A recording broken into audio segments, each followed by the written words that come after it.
Welcome to our channel. RangeXTD Not Connecting? 7 quick fixes you can try at home. Check the obvious. Is it plugged in all the way? Outlet working? Power light solid? You'd be surprised how often it's just that. Move it closer to your router. For setup, RangeXTD needs to be close-ish to the router at first. Don't try setting it up at the far end of your house right away. Plug it in about 10 to 15 feet from the router. Once it connects, then move it to the spot you actually want coverage.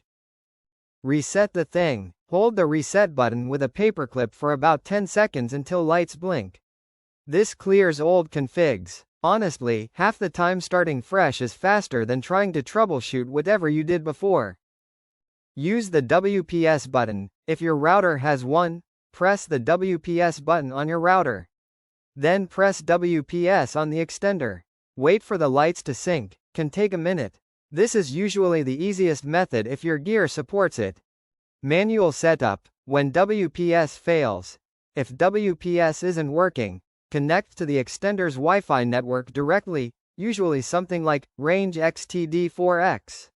Open a browser and type in 192.168.7.234 or 192.168.10.1. That's the login page. Default user, pass is usually admin. From there, pick your home Wi-Fi, enter the password, and save. Reboot everything. Router, extender, even your laptop, phone. Power cycle the whole setup.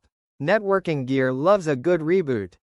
Watch the lights. The LEDs on the RangeXTD actually tell you a lot. Solid green equals good connection. Blinking or red equals weak, no connection. If you're only getting red, move it closer or try a different outlet.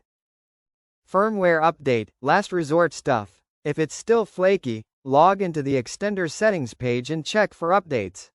Sometimes the older firmware is buggy. Placement matters. Don't stick it behind a TV or in a corner. Extenders hate walls, appliances, and microwaves. Midway between your router and dead zone is the sweet spot. Thank you for watching.